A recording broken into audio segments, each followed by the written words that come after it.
the authentic Christian. And I don't know why, or if this was just a slip up. But Anita just came up here and told me, your zipper's down. How embarrassing, right? In front of everybody and your zipper's down. She said, you pull up your zipper, you know. I thought, you know, that is embarrassing to be in front of a group of people when you're preaching and have your zipper down. And I thought, hey, I'm going to be real with you, because how many times do we have things going on in our life and we want to act like nothing is wrong at all, and then we hide in our own comfort zone and we take care of whatever business that we have, but we don't want to reveal our weaknesses to other people. Anybody can relate, huh? Yeah. And why is it that we we want to put our good face forward, right? When a guy and a girl gets into a dating relationship, they show all their flaws, right? No. No. Huh? No. No. No? What do they do? It's only the good stuff. They put their best foot forward, right? And yeah. It's really interesting how in the movies, right, a guy is going to ask a girl out for dinner, and they have a scene where the guy's over there, you know, making sure everything is proper, and the lady is putting on a dress, then she takes it off and puts another dress on, and another dress, and maybe she has a friend in the house, and how do I look, right? Why? Because when we want a relationship with somebody, or we want that person to like us, we want to look the best as we can. But when you at the dinner table and you're not revealing all the stuff that you struggle with, right? Why is that? You want to feel rejected. Huh? You want to feel rejected. Exactly. We don't want to be rejected by the other person. It doesn't matter if this is the one or not. We just want to be accepted by other people. But in doing so, we end up getting into relationships that maybe is not good and healthy for us. You know what I'm talking about? How many of you ever get into a relationship, maybe before you got married or something, or maybe even now it's going on, that you have actually lied? Because evading the truth is the same thing as telling a lie, right? Mm-hmm. We lie when we get into a relationship and we don't tell the truth because we're too afraid that we're exposing the bad side of us and people won't like us because of our faults. But the very truth is it's the opposite. Is when we can be real with people and be able to reveal our hurts, habits, and hang-ups, right? We say that in CR. For some strange reason, people like us more when we reveal those things. Why do you suppose that's true? It's kind of weird, right? They're relieved. They're relieved what? That they're not the only ones. They're not the only ones that are struggling. In fact, when we hear other people sharing their struggles, we kind of look introspectively and say, well, you know what, I'm struggling with the same thing too. And then what? Then I feel more willing to talk about that because I'm not the only one. And I think about the past churches that I've been involved in, including my home church, and I'm thinking, I always thought that the preacher, his wife, and the leaders of the church, the elders, were on this pedestal. You know what I'm talking about? Oh, yeah. They never did anything wrong, and they have no clue what I'm going through. When the truth is the opposite of what's going on. I mean, how many times I've heard pastors that they said they're on their way to church. They get into this big fight, right? The kids in the back seat, don't make me stop this car. You know what I'm talking about? Huh? You know what I'm talking about? Oh, okay. So I'm not the only one. You see? Is that for some reason, and we just went through that chatterbox where that chatter is constantly going on, and the devil's telling us, don't talk about the junk, the stuff that's going on, because people are not going to like you if you do that. And so what we do is we lie, and we do not practice the truth, because we don't want to feel rejected. So I want to talk about the hypocrite. Okay, you know where that word hypocrite came from? Anybody knows? Raise your hand if you know where hypocrite came from. Well, I'm going to give you a little history on this word. You see, they had what they call the hippodromes. You know what the hippodromes was? If you ever saw the movie Ben-Hur, they had these hippodromes where they had the horse races and everything. But in those hippodromes, they would have like an amphitheater, and the hypocrite would be the person that was the actor or actress, and they would put on a mask. And they would be acting, and those masks, they actually had sort of like a mini megaphone in the mask so that people could hear. Pretty interesting, huh? And that's basically how the hypocrite word came out. Actually, hippopotamus is a water horse. Okay? So the hippodrome was a place where they had horse races. That's where that word came from. But how true is it when we are hypocrites, we are being something that we are not real, we're just acting out a part. So how many of us can actually say we're hypocrites, right? Because we're not telling the truth, or we're not portraying the truth to other people. So I want to talk about hypocrites versus the authentic person, the person that's real, genuine. That's who they are. And I think it's the same thing as the lie versus the truth.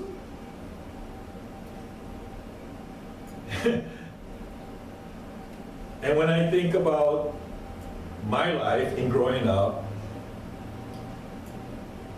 I know I used to hide the truth, act like nothing's wrong, when I knew definitely in my heart that I was not right with other people in relationships, or maybe not even right with God. Can you imagine that, a preacher not right with God?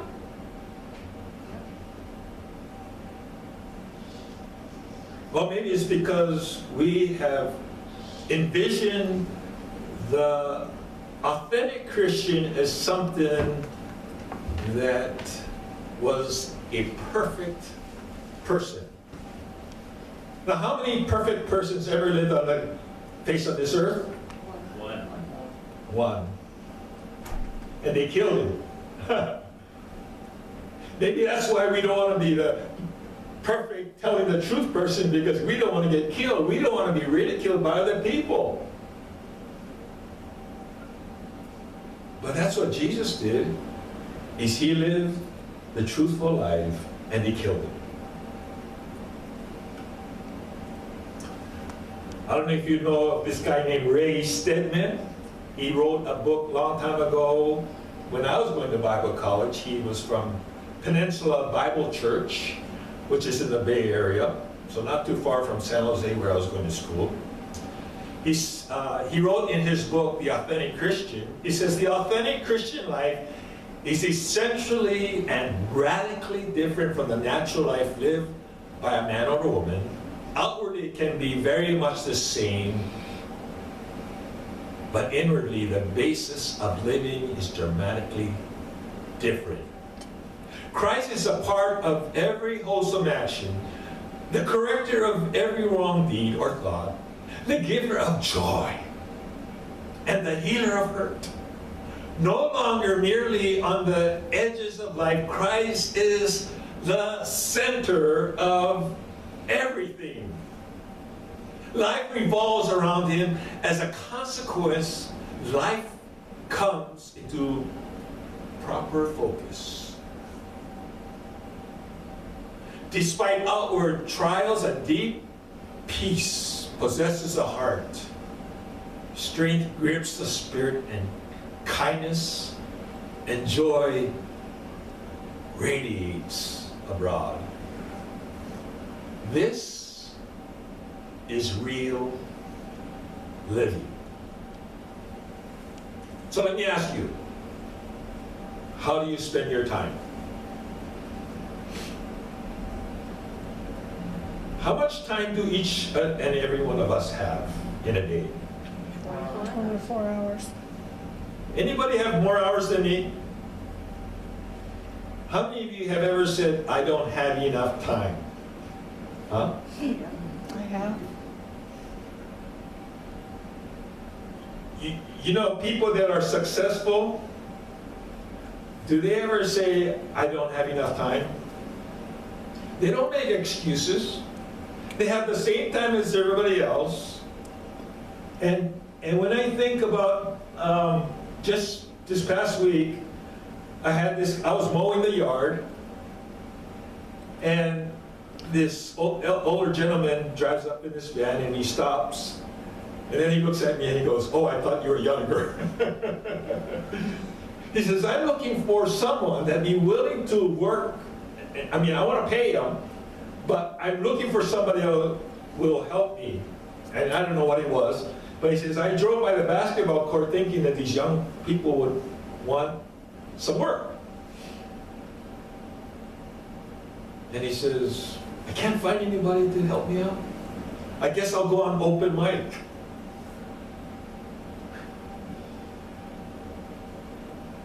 The excuse that kids have today is, I don't have enough time to do X. I don't have time to go to church. I don't have time to help other people. Yet, when they're telling you that, the time that they're spent on doing whatever they're doing at that time is not very fruitful. And so we can make all the excuses in life, but the thing is, if we understand this concept of how important it is, the time that we have, and to put it into perspective, and to cherish every second, every moment of our life, and not waste it away. It is more important than how you spend your money.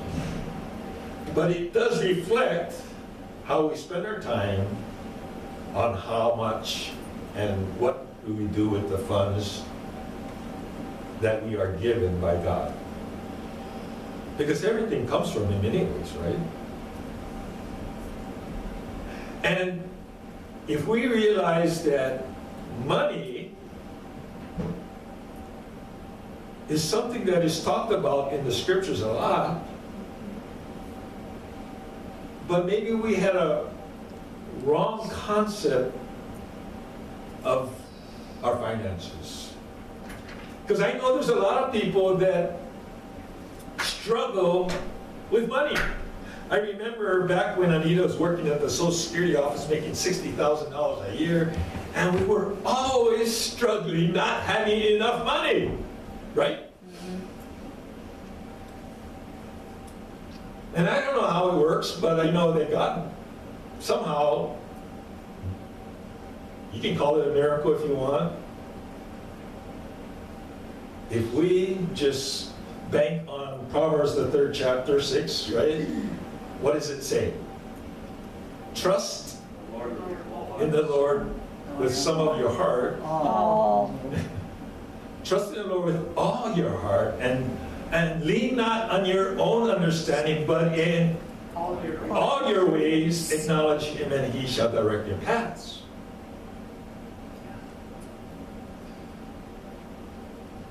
And it's just amazing that when I started to learn that concept, it was Anita, the one, because she basically told me I needed to start tithing. And I said, well, you know, I'm doing all this work for the Lord anyway. I don't get paid for it. Why do I need to tithe? But I decided that I'd listen to advice and test the Lord if what He says is true. And I realized over the years that the more I gave to God and trusted God with everything that I got, that verse in Malachi that says, test me in this, that I would not open the floodgates of heaven and pour out a blessing more than you can handle. I really believe that.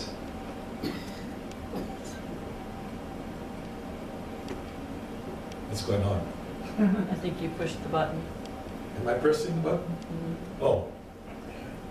I pressed the wrong button. Probably it reset it. But man, it's just such a blessing to be able to not brag about it. I'm not bragging about it. I hope I'm not sounding like I'm bragging about it, but to be able to tell people what God has done with my finances.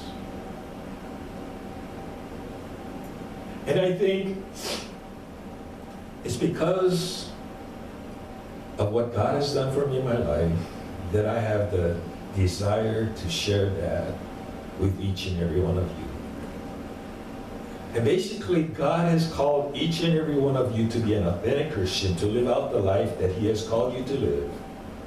And if God has given you a calling, if God is asking you to do something in your life, do you think He will not provide the means for you to have the power, the dynamite, to accomplish what He has called you to do? Amen. Do you believe that? Yes. Huh? Yes. Yes. Then why do we doubt Him? Another thing is the people you hang around with. In 1 Corinthians 15:33, it says, do not be misled, because bad company corrupts good character. I don't know, but there's a lot of people out there who struggle with their faith, and they're not doing the right things to turn things around. Because one of the most important things is your fellowship, who you hang around with.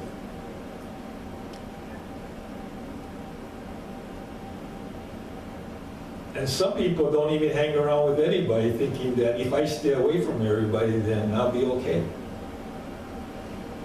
But in Hebrews it says, do not forsake the assembly, as some are in the habit of doing, right? But that we need to be in fellowship with others so that we can encourage and be a blessing to them, and they be a blessing to us, and we can hold each other accountable. And we can be real to each other instead of just in passing, yeah, hi, how are you doing? I'm fine.